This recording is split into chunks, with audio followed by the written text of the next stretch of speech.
You guys don't see me? No, I see you. He does. I see myself right there. Rich is not working correctly, but I think it's all working, so we'll see. This is a great start to the podcast. Oh, man. Welcome to a conversation on Isaiah. Even one other person. Huh?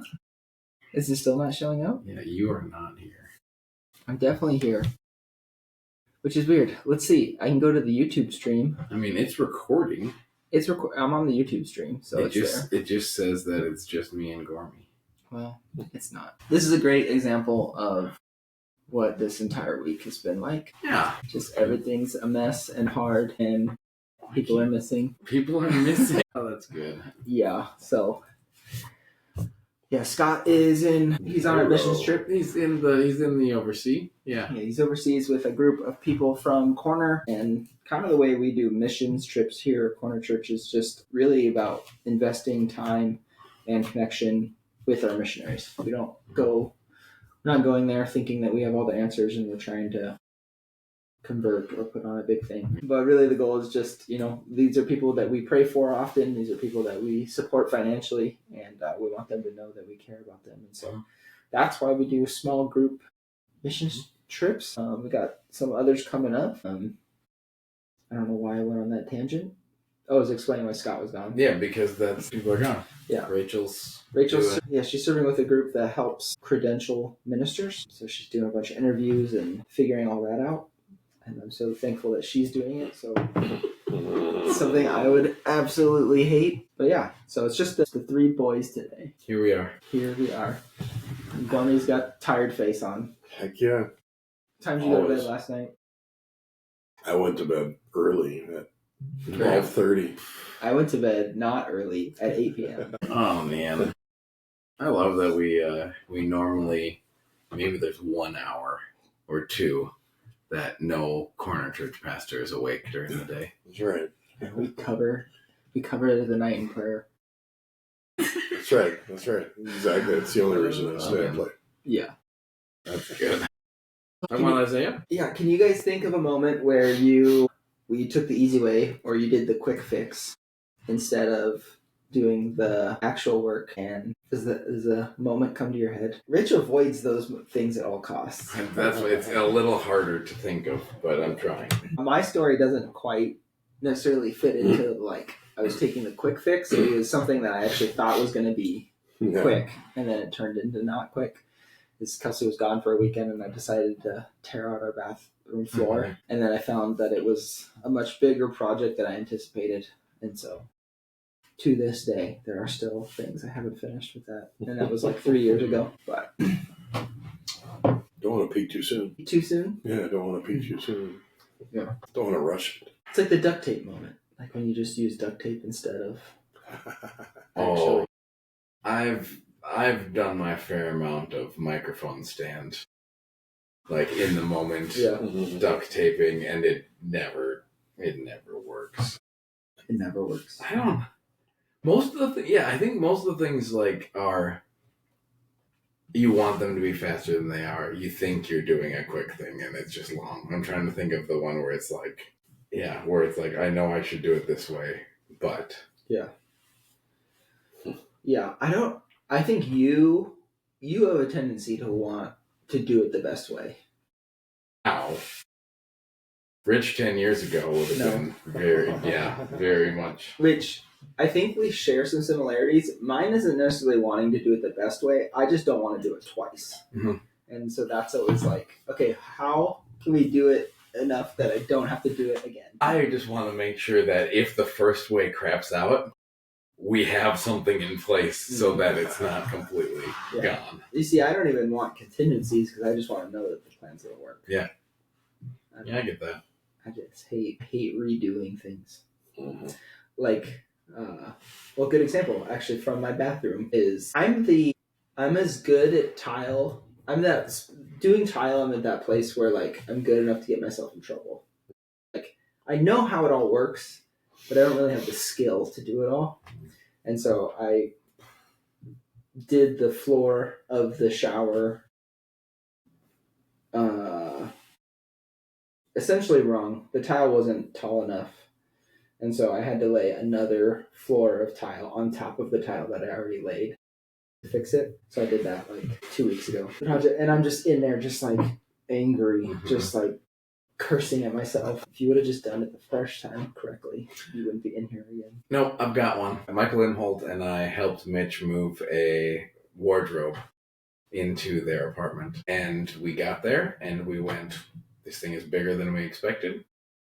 We can probably make it. Instead of, we should have taken the bottom off, taken the top off, checked both stairwells to make sure there's space, and we didn't. And we got ourselves into a point where on one landing, the wardrobe was horizontal, almost wall to wall, with me underneath it, holding it up so that they could try to turn it to get it up the rest. And we broke so many things.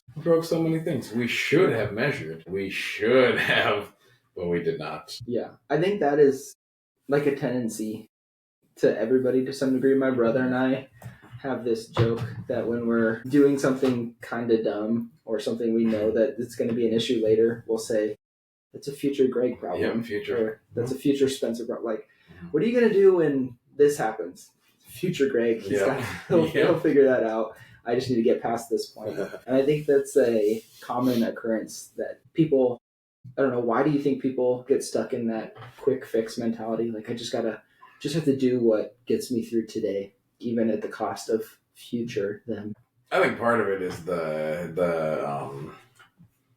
like instant gratification mentality that a lot of us have is we just don't know how to be patient. Which means if it's going to take longer, we don't want to do it because it might be boring or it might be tedious or it might be I don't want to do this because I want to be doing this, so I'm going to do this quickly and poorly. But that's parenthetical. Yeah. It's easier.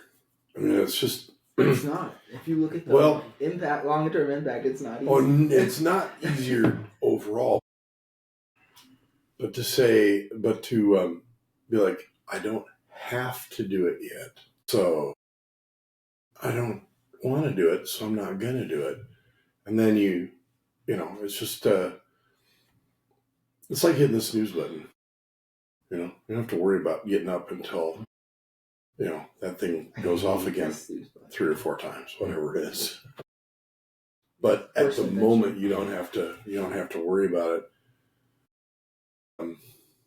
Yeah, overall, like you said, it's not easier because you're still having to do it. But you get to kind of push it off and delay it. And pretend it doesn't exist. Yeah, exactly. You ever microwaved a steak? No. I haven't either, but I bet it's bad. Yeah. Yeah, it's weird. It's interesting things that people... There's like, we want the quick, but then people also like long for like the old way of doing things. Think about microwave. People will microwave a lot of stuff, but then they'll go spend a lot of money on somebody who has like expertise in doing it the right way. And so we want our steak and to eat it too. We want it both ways. Boy. Yeah. And that's like, I guess that's a metaphor, I think, for me and my understanding of what's happening. We're in Isaiah 7 through 12, big chunk of scripture here. The king of Judah is terrified. There's these 2 kingdoms that are about to, wipe him off the map. And so he doesn't know what to do. Isaiah makes this like prophecy. Okay, I'm confused about this because to me, I'm a Christian today. I can see that he's prophesying about Jesus, right? Emmanuel, God with us, all these things. How is that going to help this king that was 500 years before Jesus was even born? Like, what is Isaiah trying to say here? It seems dumb. I think what's happening is Isaiah and God are trying to give him perspective beyond his immediate crisis. But like, it's like those moments where like you're doing something and somebody comes in with advice that's like completely like not on what you're doing. Like you're trying to fix something. Like I'm trying to fix the bathroom floor of my house and someone's like, well, you should get a new roof. And I'm like, what? Like, that's not what I'm working on. That's kind of what I feel like is happening here. Am I wrong? I mean, I'm thinking about the idea of why is this helpful? And I think in the perspective of, well, the bathroom, in the perspective of, right now, this is bad. Like, this is hard. This is, I don't know. And someone says, oh, but one day this bathroom's going to be great. Okay. Like, that would be not fun to hear at that moment, but could give a little perspective to people, maybe not Greg in the middle of town. But also, well, if you think about people, because this is specifically like, there's going to be a person. There are some things in the coffee shops that Scott does best, and maybe in a way that won't break again. Right now, Scott's gone, which means there could be a moment where we go, man, this sucks. This is the worst. I don't know how this goes. There's this thing going on, man. And someone could say, but Scott's going to be back. And in the moment, you go, that's terrible. We have to make it through. But the perspective of, but it's going to be fixed. It could be helpful. I'm not... Could be. Scott, don't hear that I'm likening you to Jesus. No, but that's just the whole, like, the idea of... I just sometimes feel bad for... There's moments in the Old Testament especially where I'm like, the Israelites are supposed to have hope for something that they will never actually get. Those actual people will never actually get to experience. And that I think as a Western individualistic mindset, that can be like really hard to wrap my head around. And so it may not have been a stumbling block for those people at the time. But like, to me, I'm always like the wandering in the wilderness, or like there's all these moments where there's this promise, but that the people that he actually made the promise to won't actually be alive to see it. I'm like, what good is that? How does that help them? And it also makes me like, I don't know, is God making me promises that I won't ever get to see fulfilled? That kind of sucks. Well, it's almost like if you watch, okay, I'll just take the John Wick series. Oh, this guy's gonna be dead, but you've already seen John Wick 4, and he's still alive in John Wick 4. So you're looking at John Wick. You're looking at John Wick and going, how can this guy be? Well, I know it because I already saw John Wick 4, and he's still around. So yeah, there's kind of that, and yeah, may not have had a whole lot of that whole Emmanuel, God with us, may not have had a whole lot for Ahaz himself, but I'm sure that he was thinking, this is it. The whole kingdom's going to just go. And Isaiah saying, no, this is, I've seen the sequel, essentially. And it's still, Israel hasn't been destroyed, because I'm sure that was part of what was weighing on him, not just my own destruction, but what am I doing with the kingdom? And the kingdom's going to be, gone. Yeah. Because I screwed up, and Isaiah say no. Yeah, that's good. I think that's good perspective, that the hope isn't just for like the finished product, but it's that there is a path towards it. And so that those people get to participate in it. I think so essentially what happens, I don't know if we said it, Ahaz, instead of listening to Isaiah, he makes an alliance with is it Assyria? Assyria. And which is, for our metaphor, is the quick fix. Mm-hmm. Like Isaiah goes, no, dude, there's hope beyond this moment. I've seen the future. I've seen what is going to be, God with us, really foreshadowing the person of Jesus, who will come and be God's presence on earth, God with us, Emmanuel, all these things. And Ahaz goes, he's like, I can't look up. I can't see that future because my moment is so chaotic. I can't see I can't see that vision that you had because I'm terrified. This moment is hard and scary. And so I'm going to actually not listen to you. I'm going to choose to not have hope and rather have hope in my own ability, have hope in what I can do and what I can control. And so this section of Isaiah is encouraging us to have hope have hope in something that we don't understand, that we don't have control of, rather than just our own ability, I think. Trust God. AA has trust God. Again, trust God. You have a big army. I trust big army. Yeah. Which we want to do. No, it's why is that? Why is it easier to trust things that you can see and know? Even when even in the story, it doesn't turn out great. It doesn't turn out great. Oh boy, man.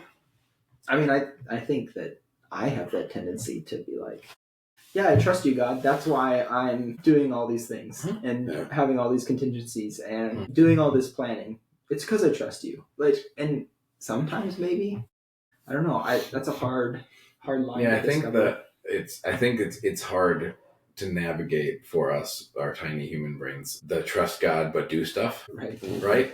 Because it's like, well, if I do stuff, am I trusting God? Well, yes, because God said to, but okay, but what if I'm doing this? It's like, well, that's not trusting God. You're trusting yourself. But if God puts you in a place to do stuff, do stuff. But if I do stuff, aren't I? It's like the vultures from the old Disney Robin Hood movie. Now don't stop that again. Like, it just keeps going in a circle. But I think just the idea of trust God, do stuff.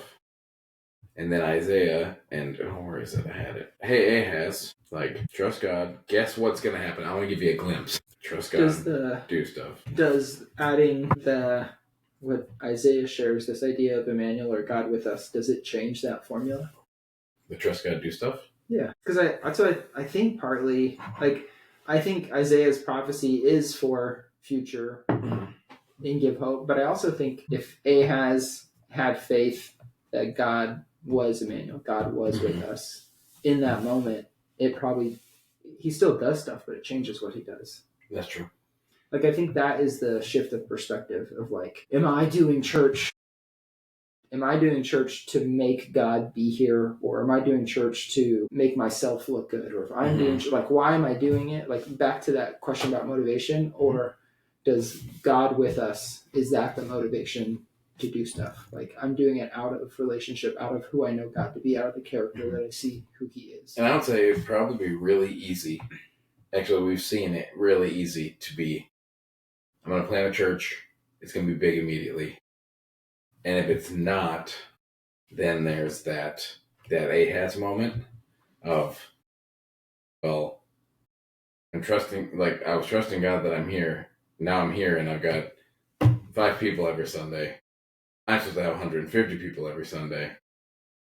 I'm going to, and then the quick fix moment comes in. Like, I think there is in life, in church planting, in Ahaz, Christianity, in all these things, there's an opportunity for patience and trust, because the trust God, do stuff can be action now, but sometimes the trust God for things is way down the road, and we don't like it because we're impatient.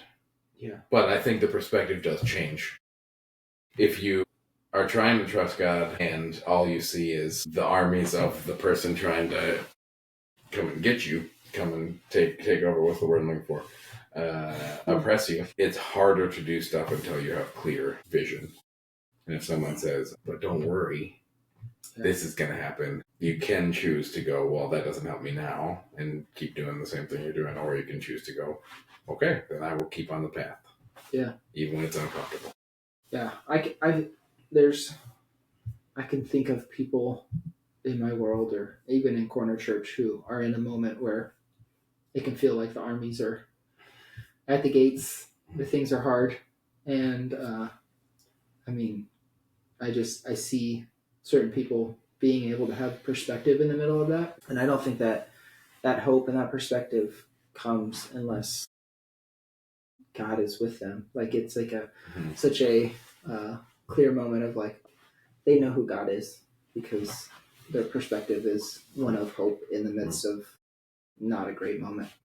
And so I find that highly encouraging to be able to see God at work in the lives of people around me. And I think that helps me look up. I think like this last week has been one where I could have a tendency to just like look down and work harder. And I think like the invitation is like to look up and see what God is actually doing.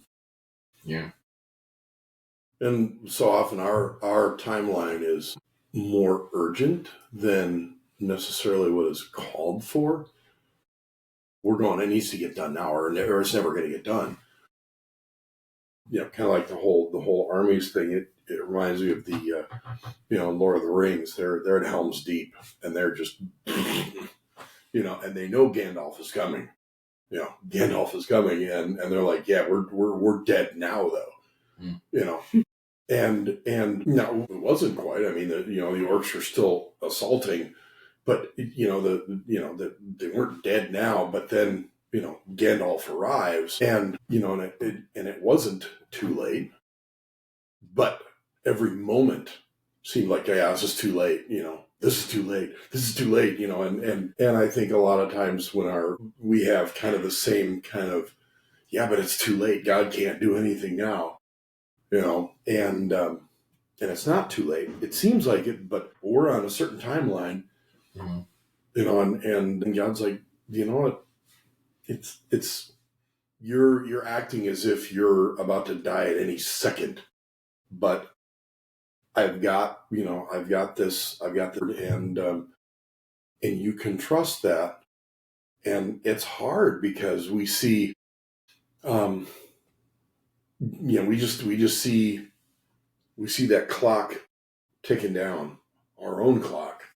And that's a lot of times different. We're at a different point in the countdown in our clock than God is at. Ours kind of tends to rush that along, I think. And we can reach zero, and we're like, see, it's zero. And it's still going. And it's like, okay, well, maybe it's another minute, But I'm gonna play on his story for the wrap up.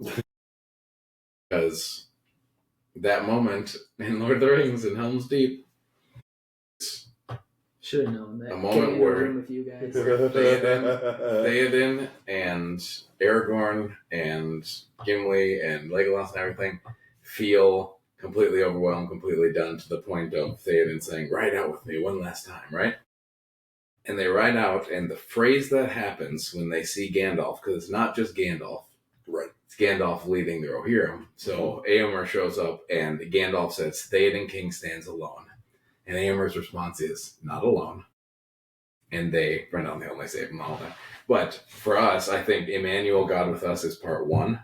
Like, we need to know God is with us. That's hope. But part two is God brings people, body, community. Like, the New Testament is riddled with body of Christ community stuff. And the moment that we go, I'm not trusting in God, I'm going to do the quick fix thing, is also the moment where we really just come down and go, I'm here by myself, and I'm not trying. Where if we expand just a little bit, there might be more hope in God's people. Because we don't stand alone. There's a lot of horse warriors and a wizard coming. So. And with that, yeah. we'll see you next See you.